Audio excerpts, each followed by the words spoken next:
Hey, what's up guys? This is War Master Johnny and welcome back to the Kings of War channel. This is going to be a terrain update video, and it's going to be video 1 of probably 3 that we're going to put out over the next couple days, plus a battle report. So make sure you come back and check for any new videos, because there's just a couple that we want to put out there, and we're going to have a video that tells about the battle report that we're going to be doing, and then we're going to be doing another couple how to play videos. So, yeah, let's go over this terrain. A lot of this I made this week, with the exception of this graveyard. You can find that a couple battle reports ago. But I just thought I'd give you guys a little bit closer look at some of this stuff if you are at my channel just for the terrain. I have a whole terrain playlist, and it's possible that some people just come here to look at the terrain for inspiration. So this here is a supply area, and I kind of got this idea from 2 different places. A gentleman who owns Cicada Crafts, his name is Steven Trotter, and he is where I get...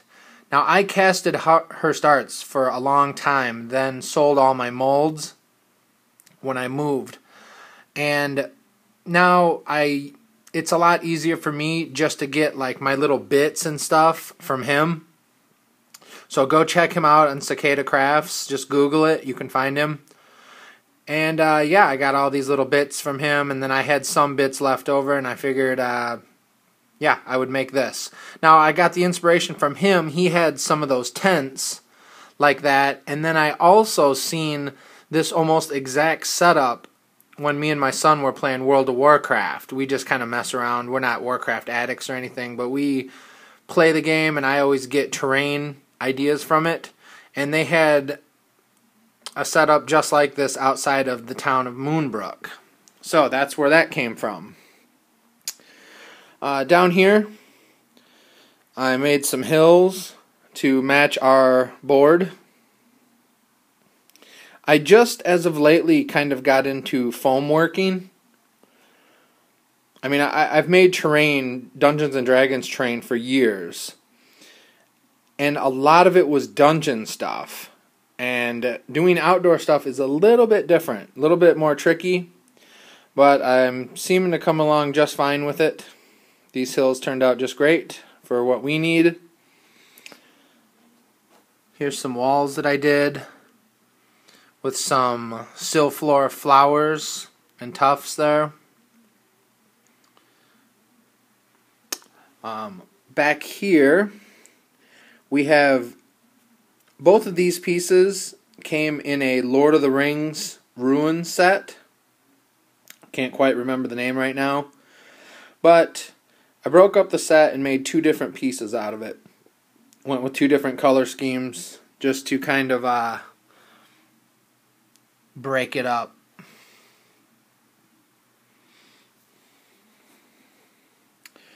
Over here I made this guy. The ladder goes right down here. And I learned kind of a hard lesson on this one, that super glue and foam does not go together. I had some issues where I tried to super glue those GW statues onto the foam, and it just like ate into it right away. So yeah, learned a good lesson on that, but the piece turned out pretty nice overall, I think. Back here is a little forest stand that I'm not too happy with. I don't know. I started off with static grass, and for some reason the static grass from GW or Citadel just has a neon green look to it, and I didn't like it. So I went over it with some of my green grass that I use on my table and all my pieces, and it just... I wanted kind of a haunted forest look, and just kind of a muddy, dirty, like patchy grass here and there, and I don't know, it's okay. And finally we have this little wooded hill This is probably one of my favorite pieces that I've made. I think that the foam rocks turned out really well, better than I expected. And it's just a really cool, nice little piece. All of those little rocks down there are just like ripped up pieces of foam. And yeah, I really like this piece. It's got a nice variety of trees and will serve its purpose well, I'm sure. But yeah, this is just a look at some of the terrain. If you need any terrain, I have links all over the YouTube page, and you know, I post pictures of this stuff all the time in the Facebook groups. But if you're not a part of those groups and you'd like to have some custom terrain made for your games, you can just find me on Facebook at Forest City Terrain, or just shoot me an email on YouTube here, whatever's easier for you to get a hold of me, and I'm sure we can work something out. So I will catch you guys in the next video. See ya.